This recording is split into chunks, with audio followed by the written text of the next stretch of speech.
हाय, कैसे हैं आप लोग? मैं नंदिनी, मैं अमेरिका में एक चाइल्ड केयर सेंटर में काम करती हूँ।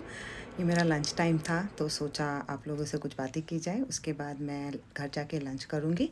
मैं जनरली घर चली जाती हूँ लंच टाइम पे क्योंकि मेरे हस्बैंड जो है वो रिमोटली काम करते हैं, तो साथ में थोड़ा बातें भी हो जाती है खाना खाने के टाइम पे और उनको भी थोड़ा गरम गरम खाना मिल जाता है। खाना मैं सुबह बना के आती हूँ, मैं रात का खाना नहीं रखती। मैं सुबह सारा काम करके खाना बना के ब्रेकफास्ट लंच बना के आती हूँ ताकि दोपहर में जाएंगे तो सिर्फ गरम करके उसको खा सकें। और सबसे बड़ी बात, घर जाने का सबसे बड़ा रीज़न है मेरा बेटा, मेरा प्यारा सिम्बा। उसको उसके बिना थोड़ा दिन नहीं जाता मेरा, जब तक मैं उसको दिन में देख ना लूँ एक बार। तो आई मेक श्योर कि मैं एक बार घर ज़रूर जाती हूँ दिन में। तो अभी सिम्बा के पाँव में थोड़ी सी तकलीफ़ है, वो थोड़ा पता नहीं क्यों लिम्प कर रहा है। तो लास्ट टाइम भी उसने लिम्प किया था तो मैं डॉक्टर के पास लेके गई थी, तो डॉक्टर ने बोला कि उसको शायद उसका वेट ज़्यादा है, तो हम लोग उसके वेट मैनेजमेंट प्रोग्राम के लिए वर्क कर रहे हैं।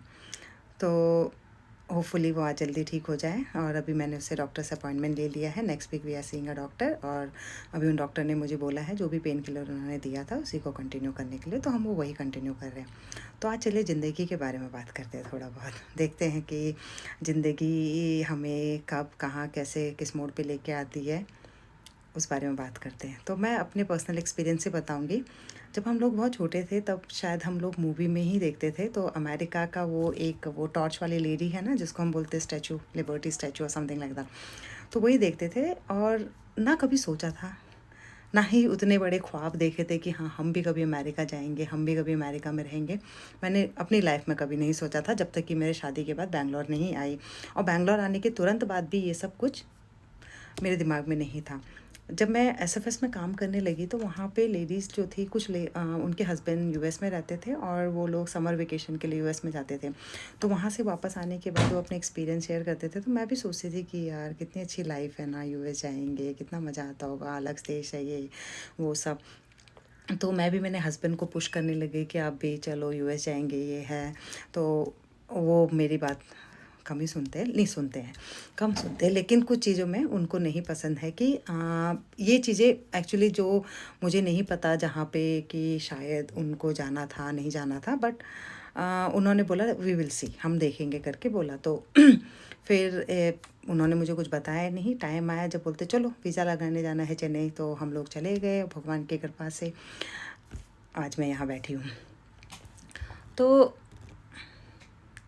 हाँ, क्या सही बात है ना, हम कब कहाँ क्या कैसे रहेंगे ये सिर्फ वो ऊपर वाला जानता है और वो वही प्लान बनाता है। और हम लोग कठपुतली है उसके हाथों की, जो सिर्फ घूमती है, जैसे वो बोलेंगे वैसा होता है।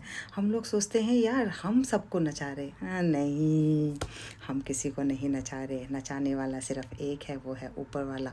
और जब भी वो नचाता है ना, आपके अच्छे के लिए नचाता है, तो इसलिए उस पर विश्वास रखें। तो चलिए टॉपिक से मैं थोड़ा इधर उधर हो जाती हूँ, बेयर करना मेरे साथ। तो मैं ये बोल रही थी कि ज़िंदगी हाँ हमेशा आसान नहीं होती है।